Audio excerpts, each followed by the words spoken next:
액션 let's go 저 건물을 찾으러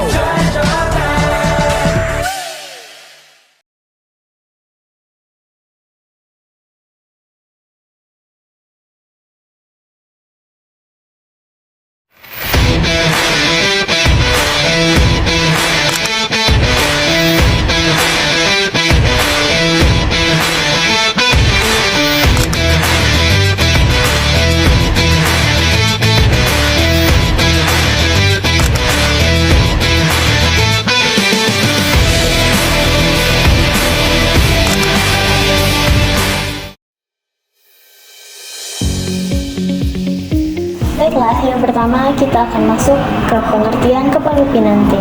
Jadi, kepemimpinan tim itu adalah suatu kemampuan seseorang untuk dapat mengarahkan, membimbing, dan mengkoordinasikan para anggotanya untuk mau melakukan sesuatu sesuai dengan yang diarahkan untuk mencapai tujuan organisasi yang telah disepakati bersama. Pemimpin tim harus mampu menciptakan lingkungan kerja yang kondusif di mana setiap anggota merasa dihargai dan memiliki kesempatan untuk berkembang. Selain itu, pemimpin juga harus mampu menyelesaikan konflik, menjaga komunikasi, serta memastikan bahwa setiap anggota memahami perannya. Kepemimpinan tim yang efektif akan menghasilkan kinerja yang optimal, meningkatkan kepuasan kerja, serta menciptakan hubungan kerja yang harmonis.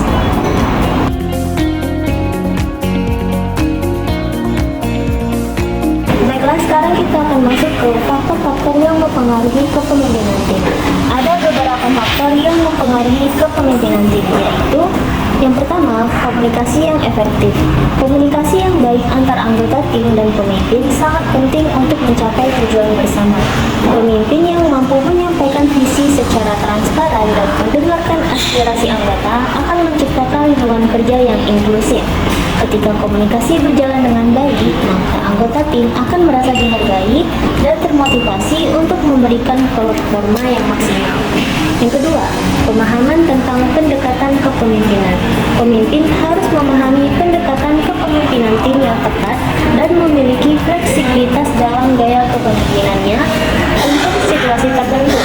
Pemimpin harus tahu kapan harus bersikap direktif, memberi instruksi yang jelas, atau suportif, memberi dukungan secara emosional.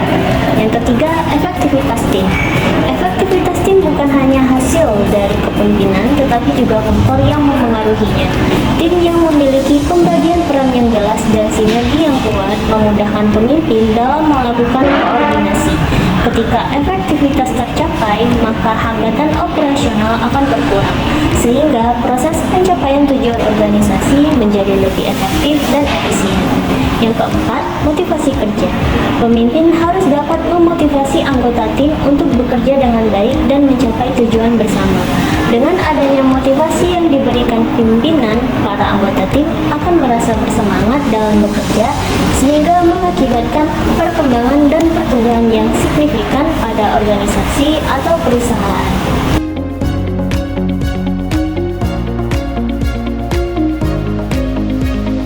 Baiklah, selanjutnya saya akan menjelaskan tentang fungsi kepemimpinan dalam tim. Kepemimpinan dalam tim memiliki peran penting dalam mengarahkan, mengordinasikan, serta memastikan seluruh anggota tim dapat bekerja secara efektif untuk mencapai tujuan bersama. Fungsi kepemimpinan tidak hanya berfokus pada pemberian perintah, tetapi juga mencakup berbagai aspek yang mendukung kinerja tim secara keseluruhan. Yang pertama ada fungsi instruktif. Fungsi ini merupakan fungsi dasar kepemimpinan yang berkaitan dengan pemberian arahan, perintah, atau petunjuk kepada anggota tim. Dalam hal ini, pemimpin bertanggung jawab menjelaskan apa yang harus dilakukan, bagaimana cara melakukannya, dan kapan tugas tersebut harus diselesaikan. Fungsi ini sangat penting, terutama ketika tim menghadapi situasi baru atau anggota tim belum memiliki pengalaman yang cukup. Dengan instruksi yang jelas, risiko kesalahan kerja dapat diminimalkan dengan efisiensi kerja dapat meningkat. Yang kedua ada fungsi konsultatif. Fungsi ini menekankan komunikasi dua arah antara pemimpin dan anggota tim. Pemimpin tidak hanya memberikan perintah, tetapi juga membuka ruang bagi anggota untuk memberikan masukan, saran, maupun pendapat. Melalui fungsi ini, pemimpin dapat memperoleh informasi yang lebih lengkap sebelum mengambil keputusan. Selain itu, anggota tim juga merasa dihargai karena dilibatkan dalam proses berpikir. Fungsi ketiga ada fungsi partisipatif. Fungsi ini berkaitan dengan keterlibatan aktif anggota tim dalam berbagai kegiatan, terutama dalam pengambilan keputusan. Pemimpin mendorong anggota untuk berkontribusi sesuai kemampuan dan keahliannya. Dengan adanya partisipasi, keputusan yang dihasilkan cenderung lebih berkualitas karena mempertimbangkan berbagai sudut pandang. Fungsi keempat ada fungsi delegasi. Fungsi ini pelimpahan wewenang dan tanggung jawab dari pemimpin kepada anggota tim. Pemimpin memberikan kepercayaan kepada anggota untuk menyelesaikan tugas tertentu secara mandiri. Delegasi yang efektif tidak hanya meringankan beban kerja pemimpin, tetapi juga membantu mengembangkan kemampuan anggota tim.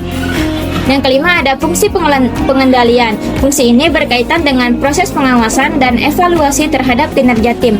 Pemimpin memastikan seluruh anggota berjalan dengan sesuai rencana dan tujuan yang telah ditetapkan.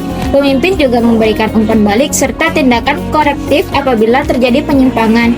Dengan pengendalian yang baik, kinerja tim dapat tetap terarah dan hasil yang dicapai menjadi optimal.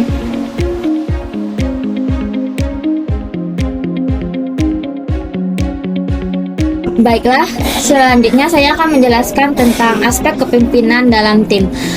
Yang pertama ada aspek kepemimpinan. Kepemimpinan memegang peranan penting dalam keberhasilan suatu perusahaan. Kepemimpinan didasarkan pada kepribadian seseorang yang dapat mempengaruhi orang lain untuk mencapai tujuan bersama. Yang kedua ada aspek kerja sama tim. Kerja sama tim juga mempengaruhi keberhasilan sebuah perusahaan. Tim yang solid dan memiliki minat kuat untuk bekerja sama dapat meningkatkan kepuasan kerja karyawan. Yang ketiga ada aspek gaya kepemimpinan. Terdapat beberapa gaya kepemimpinan yang dapat diterapkan oleh pemimpin dalam memimpin sebuah tim. Gaya kepemimpinan yang tepat dapat memaksimalkan produktivitas, kepuasan kerja, pertumbuhan, dan memudahkan penyesuaian terhadap situasi tertentu. Dan aspek keempat ada pelatihan. Pelatihan manajemen dan kepemimpinan pada organisasi dapat membantu meningkatkan efektivitas kerja tim. Dengan meningkatnya efektivitas kerja tim, tujuan yang telah ditetapkan akan semakin mudah dicapai secara maksimal.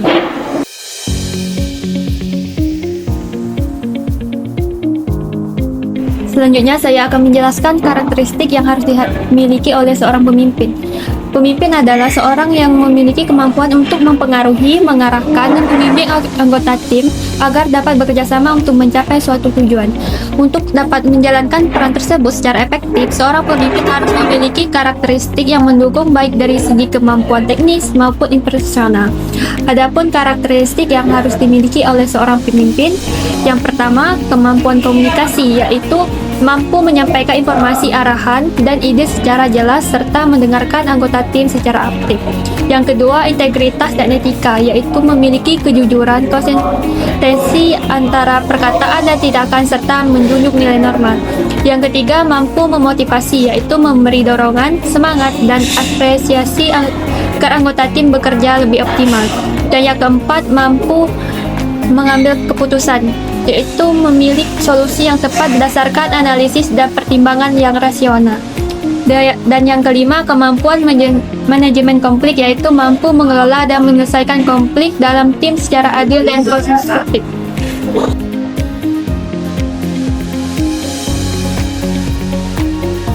Selanjutnya saya akan menjelaskan tahapan kepemimpinan dalam manajemen tim.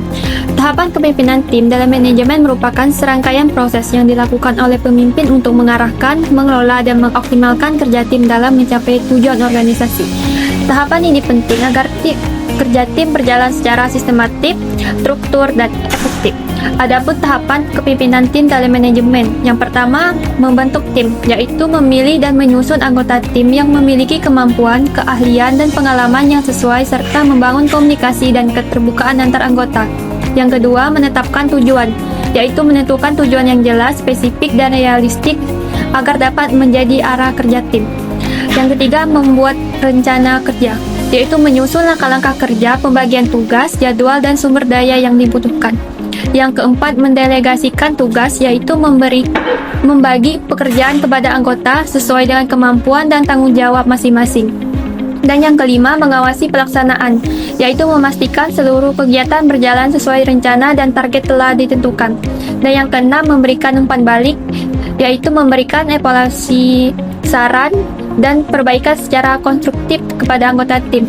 Dan yang terakhir, mengevaluasi kinerja, yaitu menilai hasil kerja tim secara keseluruhan untuk mengetahui keberhasilan dan perbaikan ke depannya.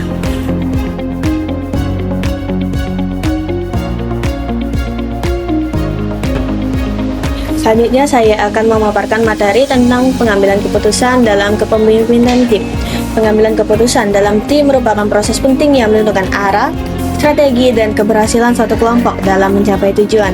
Keputusan yang diambil secara tepat akan meningkatkan efektivitas kerja tim, sedangkan keputusan yang kurang tepat dapat menimbulkan konflik dan menghambat kinerja. Yang pertama, konsep pengambilan keputusan. Pengambilan keputusan adalah proses memilih satu alternatif terbaik dari beberapa pilihan yang tersedia untuk menyelesaikan suatu masalah. Dalam konteks tim, proses ini melibatkan beberapa individu dengan berbagai pandangan, pengalaman, dan kepentingan. Keputusan dalam tim biasanya lebih kompleks dibandingkan keputusan individu, karena harus mempertimbangkan berbagai sudut pandang. Namun, kelebihan dari pengambilan keputusan tim adalah hasilnya cenderung lebih berkualitas karena didasarkan pada pemikiran kolektif. Yang kedua, model pengambilan keputusan. Pengambilan keputusan dalam tim dapat dilakukan melalui beberapa model, yaitu yang pertama ada model individu. Pada model ini, keputusan diambil oleh pemimpin tim tanpa melibatkan anggota secara langsung. Model ini biasanya digunakan dalam kondisi mendesak yang membutuhkan keputusan cepat.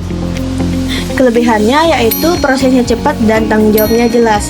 Kemudian adapun kekurangannya yaitu minim partisipasi anggota, risikonya kurang perspektif, dan yang kedua ada model kelompok. Pada model ini seluruh anggota tim dilibatkan dalam proses pengambilan keputusan melalui diskusi atau musyawarah. Adapun kelebihannya yaitu keputusan tim lebih komprehensif dan meningkatkan komitmen antar anggota. Kekurangannya membutuhkan waktu lebih lama, berpotensi terjadi konflik. Dan yang ketiga, ada teknik pengambilan keputusan. Beberapa teknik yang umum digunakan dalam pengambilan keputusan tim antara lain yang pertama ada voting. Voting itu adalah keputusan yang diambil berdasarkan suara terbanyak dari anggota tim. Teknik ini efektif untuk memilih alternatif secara cepat. Yang kedua ada konsensus. Keputusan diambil berdasarkan kesepakatan bersama tanpa ada pihak yang merasa dirugikan. Teknik ini menghasilkan keputusan yang kuat karena didukung oleh seluruh anggota. Yang ketiga ada musyawarah, yaitu proses diskusi untuk mencapai mufakat dengan mempertimbangkan berbagai pendapat. Teknik ini sering digunakan dalam budaya organisasi yang menjunjung tinggi kebersamaan. Kemudian yang keempat, faktor-faktor yang mempengaruhi pengambilan keputusan. Beberapa faktor yang mempengaruhi kualitas keputusan dalam tim meliputi A. Kualitas informasi. Informasi yang akurat dan lengkap akan menghasilkan keputusan yang lebih baik. Yang kedua ada komunikasi. Komunikasi yang efektif membantu menyatukan perspektif anggota tim. Yang ketiga ada kepemimpinan. Pemimpin berperan dalam mengarahkan proses dan menjaga keseimbangan diskusi. Kemudian ada waktu. Keterbatasan waktu dapat mempengaruhi kualitas keputusan. Dan yang terakhir ada dinamika tim. Hubungan antar anggota, kepercayaan dan budaya kerja sangat berpengaruh.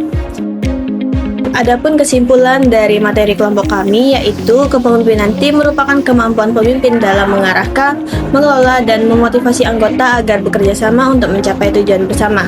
Keberhasilan tim dipengaruhi oleh komunikasi yang efektif, gaya kepemimpinan yang tepat, serta motivasi kerja anggota. Pemimpin yang efektif harus memiliki kemampuan komunikasi, integritas, pengambilan keputusan, serta mampu mengelola konflik. Selain itu, kepemimpinan tim juga melalui beberapa tahapan, mulai dari pembentukan tim hingga evaluasi kinerja. Dengan kepemimpinan tim yang baik, dapat bekerja lebih optimal, harmonis, dan mampu mencapai tujuan organisasi secara maksimal.